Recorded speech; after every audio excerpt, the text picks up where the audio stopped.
महाराष्ट्रात विधानसभा निवडणुका जाहीर होऊन आणि आचारसंहिता लागून जवळपास 5 दिवस झालेले आहेत. उमेदवारी अर्ज दाखल करण्याची तारीख सुद्धा अगदी जवळ आली आहे. पण अजूनही महायुती किंवा महाविकास आघाडीतल्या एकाही पक्षानं आपल्या उमेदवारांच्या याद्या आणि जागा वाटप जाहीर केलेलं नाहीये. प्रत्येक जण अजूनही वाटाघाटीतच अडकलाय. इकडे शरद पवारांनी जवळपास 60 जागांवर आतापर्यंत उमेदवारांची फिल्डिंग लावली आहे असं स्पष्ट होत आहे. पण शरद पवारांचे अनेक उमेदवार फिक्स असताना सुद्धा पवारांनी अद्याप उमेदवार यादी का जाहीर केलेली नाहीये? शरद पवार अजूनही वेट अँड वॉचच्या भूमिकेत का आहेत?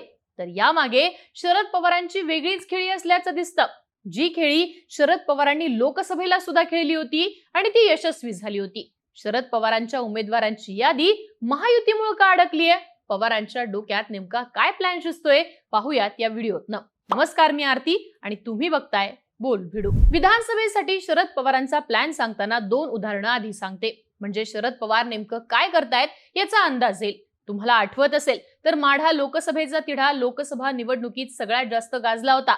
माढ्यामध्ये भाजप रणजित निंबाळकरांना उमेदवारी देणार नाही, मोहिते पाटलांना यावेळी संधी मिळू शकते, त्यांचं बंड होऊ शकतं, त्यामुळे भाजप त्यांना थांबवेल अशा चर्चा होत होत्या. याच दरम्यान शरद पवारांचा उमेदवार कोण असणार अशा चर्चा झाल्या तेव्हा महादेव जानकरांचं नाव पुढे आलं. महायुतीने आपला पक्ष संपवला, आपल्याला फसवलं अशी विधानं करत महायुतीपासून फारकत घेतलेले जानकर अचानक शरद पवारांच्या जवळचे झाले. जानकरांनी पवारांशी भेटीगाठी वाढवल्या. सुप्रिया सुळेंना बारामतीत धनगर मतांची जी गरज लागेल ती जानकर पूर्ण करतील अशाही चर्चा झाल्या. याच दरम्यान मी माढ्यातनं शरद पवारांना याआधी टफ फाईट दिली होती, त्यामुळे माझं मतांचं मोठं पॅकेट आहे असं म्हणत महाविकास आघाडीचे उमेदवार आपणच असणार हे जानकरांनी स्पष्ट केलं. या सगळ्यामध्ये दरम्यानच्या काळात मोहिते पाटील शरद पवारांच्या संपर्कात आले आणि जानकरांना भाजपने अक्षरशः पळवून नेलं. फडणवीसांनी पवारांच्या विरोधात उमेदवारच पळवून कसा डाव टाकला याच्या चर्चा झडायला लागल्या. याच दरम्यान पवारांनी मोहिते पाटलांच्या भेटीगाठी घेतल्या, पण त्यांना पक्षप्रवेश दिला नाही. काही दगाफटका होऊ नये याची काळजी घेत शरद पवारांनी आधी भाजपची यादी आणि उमेदवार डिक्लेअर होऊ दिली. त्यामध्ये रणजित निंबाळकरांचं नाव आलं आणि मग मोहिते पाटलांसाठी पवारांचे दरवाजे खुले झाले. थोडक्यात भाजपने एक डाव टाकला की त्याला वर चढ पण सुरक्षित डाव आणि दगाफटका न होणारी खेळी शरद पवार खेळताना दिसले. आता येतं ते दुसरं उदाहरण, ते म्हणजे बीड लोकसभेचं. यंदाच्या लोकसभेला मराठवाड्यात मराठा आरक्षणाचा प्रश्न ज्वलंत झाला होता. मराठा विरुद्ध ओबीसी वादाचा निवडणुकीवर परिणाम होणार हे फिक्स होतं. अजित पवारांच्या सोबत गेलेले बजरंग सोनवणे हे शरद पवारांकडनं बीडसाठी इच्छुक होते. ज्योती मेटे सुद्धा पवारांना भेटत होत्या. पण शरद पवारांनी आधी भाजपचा उमेदवार डिक्लेअर होण्याची वाट पाहिली. पहिल्या यादीमध्ये भाजपनं बीडमधनं पंकजा मुंडेंना संधी दिली आणि त्यानंतर तुल्यबळ लढतीची आणि मराठा ओबीसी ही जातीची समीकरणं लक्षात घेऊन शरद पवारांनी बजरंग सोनवणेंना पक्षात घेत मैदानात उतरवलं. थोडक्यात शरद पवारांनी सिस्टमॅटिकली भाजपच्या यंत्रणेला खीळ बसवली होती. या दोन्ही खेळी लावून त्यांनी अनेक जागा जिंकून आणल्या. आता विधानसभेला हीच गणितं शरद पवार का आणि कशी बसवतायत ते समजून घेऊयात. आता शरद पवारांनी विधानसभेसाठी आपली यादी जाहीर न करण्यामागचं पहिलं कारण म्हणजे अजित पवारांची कोंडी करणं. महायुतीचं जागा वाटप हे लवकरच जाहीर होण्याची शक्यता आहे. या जागा वाटपात सुरुवातीला कोणत्या जागा कोणाला जातील याविषयीची स्पष्टता येऊ शकते. यामध्ये सध्या अजित पवार 55 ते 60 जागांसाठी आग्रह धरतायत. आता महायुती पत्रकार परिषद घेत जागा वाटप जाहीर करेल असं महायुतीच्या नेत्यांचं म्हणणं आहे. समजा यामध्ये अजित पवारांनी सुरुवातीला आपल्यासोबत असणाऱ्या 40 आमदारांच्या जागा घेतल्या आणि त्यानुसार उमेदवार जाहीर करण्याच्या ते कामाला लागले, तर तेव्हाच अजित पवारांकडे आलेल्या जागांवरचे उमेदवार हे पळवण्याचा डाव शरद पवारांचा असू शकतो. जागा वाटप जाहीर होण्याआधीच शरद पवारांनी राजेंद्र शिंगणेंना आपल्या पक्षात घेतलंय. पण अजूनही अनेक आमदार असे आहेत जे काठावरचे आहेत, जे शरद पवारांकडे येण्यासाठी उत्सुक आहेत. ज्यामध्ये जुन्नरचे आमदार अतुल बेनके आहेत, माढ्याचे बबनदादा शिंदे आहेत. अशा आमदारांचा समावेश आहे आणि ही यादी वाढू सुद्धा शकते. समजा अजितदादांना महायुतीच्या जागा वाटपात सिटिंग गेटिंगच्या फॉर्म्युल्यावर माढ्याची जागा बबनदादांसाठी त्यांनी आपल्याकडे घेतली, तर अशा वेळी शरद पवार बबनदादा आणि त्यांच्या मुलाच्या हातात तुतारी देऊन दादांना चेकमेट देऊ शकतात. अशा वेळी अजित पवारांना जाहीर झालेल्या जागेवरचा उमेदवारच पळवायचा आणि महायुतीत अजित पवारांची नाचक्की आणि कोंडी करायची असा डाव शरद पवारांचा असू शकतो.